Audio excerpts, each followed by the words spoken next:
welcome to the channel. So dear students, today in this video हम देखने वाले हैं हमारे chapter number 6 population in India of 11th standard के बारे में. ठीक है, तो यहाँ पे जो हमारे मोस्ट इम्पॉर्टेंट क्वेश्चंस हैं हमारे एग्ज़ाम पॉइंट ऑफ व्यू से, हम उसके बारे में अभी फ़िलहाल डिस्कस करने वाले हैं. फिर मैं आप लोगों को नेक्स्ट वीडियो में आपके कुछ एक्सरसाइजेज़, जो भी आपके एक्सरसाइजेज़ है उसके ऊपर भी मैं आपको वीडियो बनाऊंगी और वहाँ पे हम एक्सरसाइज भी डिस्कस करेंगे along with the sum which is given. Like you can see this sum. Question number 6 आप लोग देख सकते हो. क्वेश्चन नंबर 6 में जो सम है ना स्टूडेंट्स, वो सम भी हम क्या करने वाले हैं, डिस्कस करने वाले हैं. But in this video we are going to cover the important questions मैं कवर करवा देती हूँ आपका. अगर आप लोगों को कोई भी डाउट्स रहेंगे, वीडियो को प्लीज़ एंड तक देखिए स्टूडेंट्स.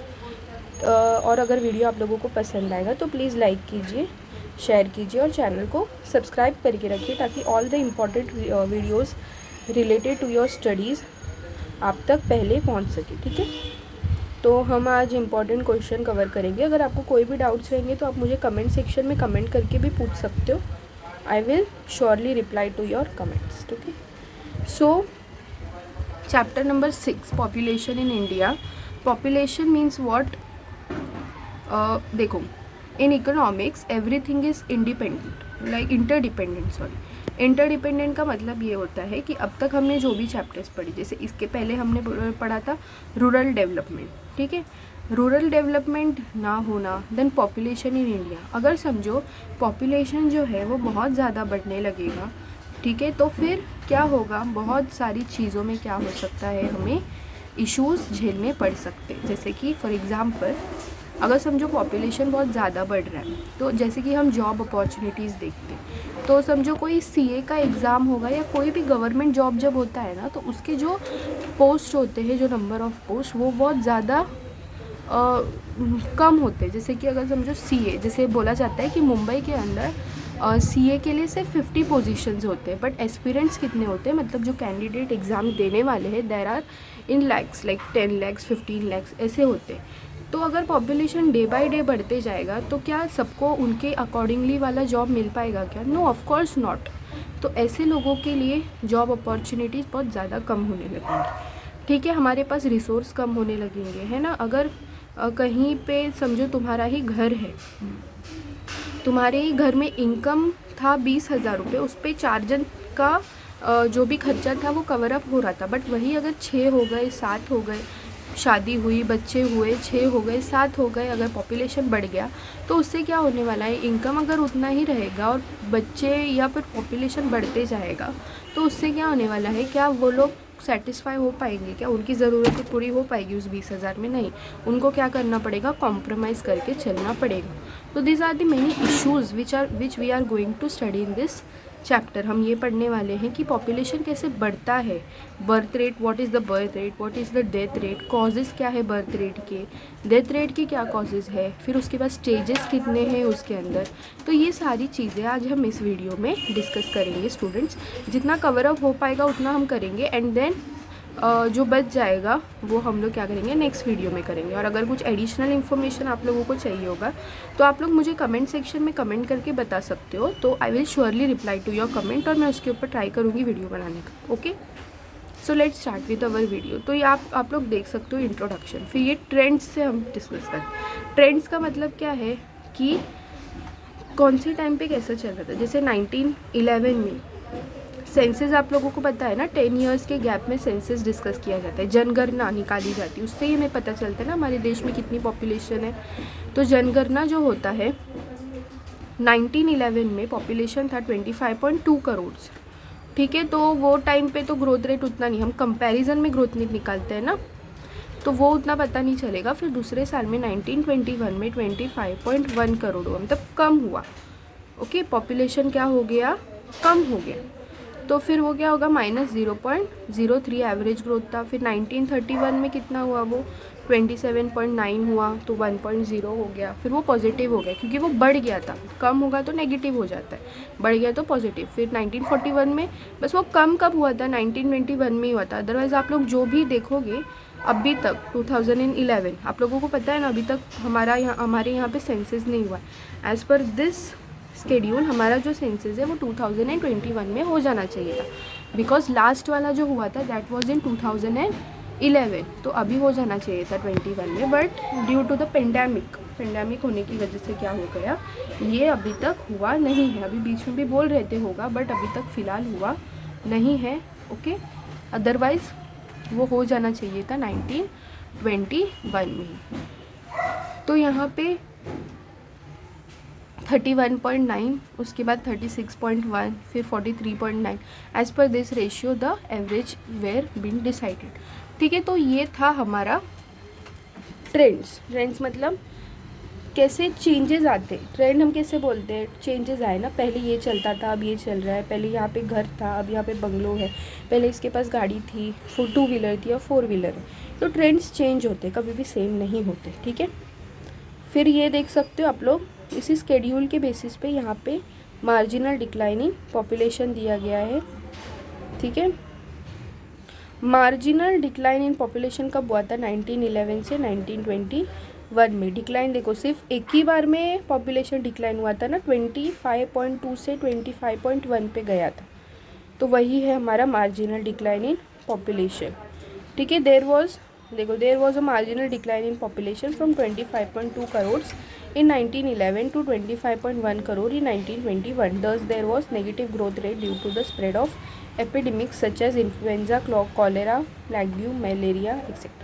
ये सारी जो भी महामारी आती है ना स्टूडेंट्स, उसकी वजह से क्या हो गया था, हमारे यहाँ पे जो पॉपुलेशन थी वो धीरे धीरे कम हो गई थी। जैसे कोरोना के टाइम पे भी पॉपुलेशन कम हुई होगी, because there were many deaths of the people. ठीक है, ईयर ऑफ ग्रेट डिवाइड किसको बोला जाता है, the decadal growth of population was negative during the period. Negative कब हुआ था, 1921 में नेगेटिव हुआ था। ओके, तो after 1921 there was a continuous increase in the population, hence the census commissioner of India has designed year 1921 as the year of great divide. इसी साल में क्या हुआ था, हमारा पॉपुलेशन नेगेटिव हो गया था, इसीलिए हम इसको बोलते हैं ईयर ऑफ ग्रेट डिवाइड। फिर पॉजिटिव ग्रोथ रेट कब हुआ था, 31 से लेकर 41 में, और 21 में तो नेगेटिव हो गया था, तो 31 से 41 में उसको पॉजिटिव दिखा। इंक्रीज़ इन द पॉपुलेशन, 1951 से बहुत ज़्यादा पॉपुलेशन बढ़ने लगा, जैसे 27.9 और 31.9 के बीच में कितने नंबर का, 3 ही नंबर का, बट उसके बाद से जब पॉपुलेशन बढ़ा तो वो बहुत ज़्यादा प्लंज करने लगा, मतलब जंप करने लगा, बहुत ज़्यादा बढ़ने लगा। उसके बाद है population explosion. Population explosion was from 1971 to 2001। Population explosion होना मतलब एकदम से पॉपुलेशन बहुत ज़्यादा बढ़ जाना। एक्सप्लोजन का मतलब क्या होता है, एकदम से पॉपुलेशन क्या होना है, बहुत ज़्यादा बढ़ जाना। ठीक है, during this period India experience population explosion because during this 3 decades annual population growth rate was more than 2%। ठीक है, एकदम से पॉपुलेशन क्या हो रहा था, बढ़ रहा था। फिर slow down in population growth rate was 2001 to 2011। तो यहाँ पे क्या हुआ, यहाँ पहले क्या था, एकदम से प्लंज हो रहा था, एकदम से जंपिंग हो रही थी पॉपुलेशन की, मतलब 68 से डायरेक्ट 84 से direct 102। But later on in 2011, मतलब 2001 और 2011 के बीच में क्या हुआ था, पॉपुलेशन ने एक स्मूथ वे ले लिया था। ठीक है, तो ये था हमारा trends in population. I hope आप लोगों को ये चीज़ समझ में आ गई होगी। ठीक है, एक बार थियोरी भी देख लेते हैं स्टूडेंट्स। ये दोनों थियोरी मैं आप लोगों को समझा देती हूँ इस वीडियो में। Okay, theories of population growth है। पहला Malthusian theory of population growth. 2 theories आप लोगों को दी गई है, पहले Malthusian theory of population growth और दूसरा थियोरी ऑफ डेमोग्राफिक ट्रांजिशन। ठीक है, जो माल्थूसियन थियोरी है वो थियोरी जो है वो कौन से बुक से ली गई थी, an essay on the principle of population in 1798। ठीक है, and modified some of its conclusion in the next edition in 1803. According to Malthus, population increases in geometric progression. अब देखो, जो ज्योमेट्रिक प्रोग्रेशन होता है ना वो हमेशा कैसे होता है, 2 से 4 होगा या फिर 2 से 8 होगा, 2 से 8 होगा, मतलब 2 इंटू 2 4, 4 इंटू 2 8, 8 इंटू 2 16, ऐसे करके हमारा जो ज्योमेट्रिक प्रोग्रेशन है वो बढ़ता है, उसको ही हम क्या बोलते हैं, ज्योमेट्रिक प्रोग्रेशन। और जो नंबर सीरीज़ में होता है 1 2 3 4 5 6 7 8 9, उसको हम बोलते हैं अरिथमेटिक प्रोग्रेशन। ये आपने अपने मैथ्स में पढ़ा होगा स्टूडेंट्स। तो ज्योमेट्रिक प्रोग्रेशन मतलब वो नंबर वो बढ़ते कैसे हैं। अभी अगर 2 लिखा है तो हम क्या लिखेंगे बाद में 4, बिकॉज 2 इंटू 2 4। फिर 4 लिखा है तो उसको सेल्फ मल्टीप्लिकेशन करना पड़ेगा, ठीक है।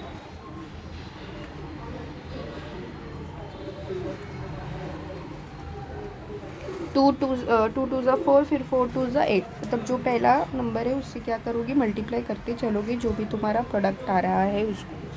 फिर इसको हम बोलते हैं ज्योमेट्रिक प्रोग्रेशन। और अरिथमेटिक प्रोग्रेशन कैसा है, वो नंबर में मतलब नॉर्मल जो अपना न्यूमेरिकल डेटा होता है, जैसे 1 2 3 4 5 6 7 8 9 एक्सेट्रा, ठीक है। तो इसके बोलने का मतलब क्या था कि ज्योमेट्रिक प्रोग्रेशन जो होता है ना, जो एकदम से बढ़ते जाता है, उसको हम क्या बोलते हैं, पॉपुलेशन। पॉपुलेशन क्या होता है, एकदम से बढ़ता है, जिससे ऐसा ज़रूरी नहीं है कि रोज़ का रोज़ सिर्फ एक ही नंबर ऑफ़ पॉपुलेशन, मतलब आज एक कोई बर्थ हुआ है, कल फिर एक होगा, परसों एक होगा, उसके बाद एक होगा, ऐसा नहीं होता। इंस्टेंट क्या होता है, एक दिन में कितने कितने बच्चे होते हैं, 1000 2000 3000 ऐसे बच्चे पैदा होते हैं। तो पॉपुलेशन को हम क्या बोल सकते हैं, that is a geometric progression वाला कॉन्सेप्ट, ओके।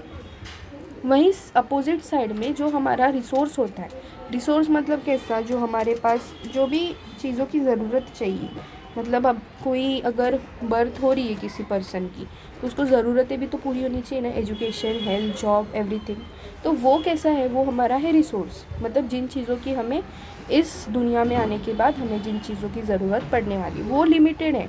अब अगर कोई ज़मीन था हमारे पास, ज़मीन 4 जन में भी वही ज़मीन था ना, और फिर बाद में अचानक से समझो 4 के 6 हो गई या 8 हो गई, ओके, चाइल्ड बर्थ हुआ, तो क्या वो ज़मीन बर्थ होते ही वो डबल हो जाएगा, नहीं होगा, ऑफ कोर्स नहीं होगा।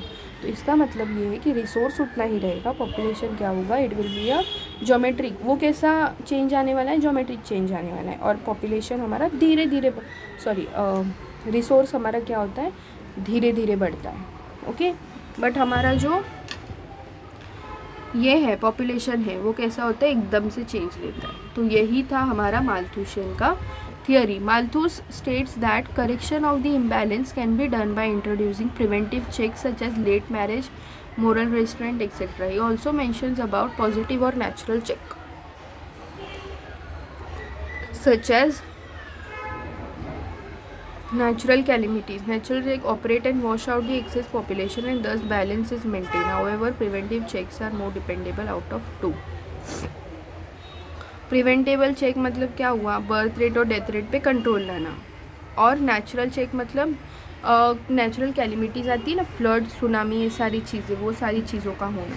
तो कभी कभी क्या होता है, जैसे हमने अभी पढ़ा इसके थियरी में, इसके बोलने का मतलब क्या था कि हमारा जो पॉपुलेशन है वो बहुत ज़्यादा बढ़ते जा रहा है, बट हमारे पास उतना रिसोर्स नहीं है, हमारे पास उतना सामान नहीं है, हमारे पास उतने प्रोडक्ट्स नहीं है, कमोडिटीज़ नहीं है, ओके। अगर पॉपुलेशन समझो बहुत ज़्यादा बढ़ने लगेगा तो वो बहुत सीरियस सिचुएशन हो जाएगी एक कंट्री के लिए, ओके। देन है थियरी ऑफ डेमोग्राफिक ट्रांजिशन। अब ये जो थियरी है ये डिपेंड था हमारे 3 स्टेजेस पे, जैसे कि the theory of demographic transition was given by A.J. Coyle and E.M. Hoover in his book Population Growth and Economic Development in the Low Income Countries. According to this theory, every country passes through 3 stages of demographic transition. Okay? यहाँ पे तुम लोग को demographic transition के बारे में बताया गया है कि कौन से डेमोग्राफिक ट्रांजिशंस होते हैं, जिसके थ्रू हमारा क्या होता है, स्टेजेस होता है। जैसे फर्स्ट स्टेज जो है, it is a pre-industrialized and primitive stage. The birth rate and the death rate both were very high. All underdeveloped countries have passed through this stage. First stage मतलब कि हर एक country जब पहला बहुत सालों पहले जब हमारी ये सारी चीज़ें आई थी, हर एक कंट्री बना था, वो टाइम पे सबको इस फर्स्ट स्टेज से गुजरना पड़ा था। मतलब ना तो हमारे पास उतनी सारी फैसिलिटीज़ थी कि हम अपने डेथ रेट को कंट्रोल कर पाए, और ना हमारे पास उतना नॉलेज था कि हम बर्थ रेट को कंट्रोल कर पाए। तो लोग क्या कर रहे थे, उतने ही उनके बच्चे भी हो रहे थे, और साथ ही साथ वो मेडिकल फैसिलिटीज़ ना होने की वजह से और अदर फैसिलिटीज़ ना होने की वजह से लोग को क्या हो रहे थे, बहुत ज़्यादा डेथ भी हो रही थी लोगों की। तो ये था फर्स्ट स्टेज। फर्स्ट स्टेज में क्या होता है स्टूडेंट्स, हमेशा याद रखना, फर्स्ट स्टेज में ये होता है कि हर एक कंट्री को क्या करना पड़ता है, इस फर्स्ट स्टेज से गुजरना पड़ता ही है। वो बहुत सालों पहले की बात है, ठीक है। फिर ये फर्स्ट स्टेज में हमारा जो बर्थ रेट होता है प्लस हमारा जो डेथ रेट होता है, दोनों हाई होता है। मतलब बर्थ भी बहुत ज़्यादा हाई हो रहा है, डेथ भी बहुत ज़्यादा, मतलब कुछ कंट्रोल ही नहीं, बिकॉज लोगों के पास नॉलेज ही नहीं है। तो इसीलिए ये फर्स्ट स्टेज के अंदर आता है। फिर सेकेंड स्टेज में क्या होता है, देखो अपनी जो कंट्री है ना वो फ़िलहाल है सेकेंड स्टेज पे। अब समझते सेकेंड स्टेज आखिर होता क्या है। सेकेंड स्टेज में introduction to industrialisation and beginning of the process of economic development is the indicator of the second stage. Due to the economic development, death rate started falling rapidly, but the birth rate continued to remain high. This led to population explosions. All developing countries, including India, are in the second stage. India is on the verge of entering into the third stage. देखो इसके पहले जो था ना वो मास illiteracy मतलब अनपढ़ लोग, सुपरस्टिशन मतलब अंधविश्वास, मास पॉवर्टी मतलब गरीबी, ऑर्थोडॉक्सी मतलब पुराने ख्यालात के लोग, फिर lack of medical facilities, spread of epidemics, महामारी फैलना, ये सारी चीज़ें भी सेकेंड स्टेज में बर्थ के लिए काम आती है। क्योंकि सेकेंड स्टेज में क्या होता है, जिसमें हमारी कंट्री डेथ रेट कंट्रोल हो जाते हैं, क्योंकि मेडिकल फैसिलिटीज़ आप लोग जानते हो आजकल बहुत एडवांस हो गए। छोटी सी भी बीमारी हुई तो हम उसका इंस्टेंट इलाज कर सकते, बड़ी बीमारियों का भी इलाज है, छोटी बीमारियों का भी इलाज। तो इससे क्या होता है, डेथ रेट कंट्रोल हो जाते हैं। बट बर्थ रेट का क्या, बर्थ रेट नहीं कंट्रोल हो पाता, क्योंकि आज भी हमारे देश में पुराने ख्यालात के लोग हैं, गरीब लोग हैं, बहुत ज़्यादा अनपढ़ लोग हैं। तो ये सारी चीज़ें होने की वजह से वो प्रॉपर फैमिली प्लानिंग नहीं कर पाते, और उसकी वजह से हमारा जो बर्थ रेट है उसमें कोई भी कंट्रोल नहीं आ पाए। तो सिंपल मतलब यही है इसका कि आपका जो बर्थ रेट होगा ना, वो बर्थ रेट कैसा होगा उसके ऊपर कोई कंट्रोल नहीं होगा, बट हमारा जो डेथ रेट है वो क्या हो गया है, कंट्रोल में आ गया है। तो इसको हम बोलते हैं सेकेंड स्टेज। अब बात कर लेते हैं थर्ड स्टेज। थर्ड स्टेज जो होता है ना students, that is for the developed countries like America. Okay, ये सारी जो कंट्रीज़ है ना, they are coming in the third stage. इसीलिए आते हैं क्योंकि यहाँ पे जो बर्थ रेट और डेथ रेट है दोनों कंट्रोल में, बिकॉज यहाँ पे जो लोग हैं वो समझदार है, ना उनके अंदर कोई अंधविश्वास है, ना पुराने ख्यालात है, ना इलिटरेसी है। ये सारी चीज़ें ना होने की वजह से वो क्या है, आज डेवलप्ड कंट्रीज़ के अंदर आते हैं। उनका birth rate along with the death rate both have been control. Death rate तो वैसे भी सेकेंड स्टेज में भी कंट्रोल में था, बट बर्थ रेट भी क्या है आज के टाइम पे कंट्रोल में है। तो आई होप आप लोगों को सब कुछ समझ में आया होगा, जो भी मैंने इस वीडियो में आप लोगों को समझाने की कोशिश की है, ठीक है। अगर आप लोगों को कोई भी डाउट्स रहेंगे regarding to this video, you can freely comment me in the comment section, I will surely reply to your comment. And अगर वीडियो पसंद आया होगा आप लोगों को, प्लीज़ लाइक कीजिए, शेयर कीजिए और चैनल को सब्सक्राइब कीजिए students. Thank you so much.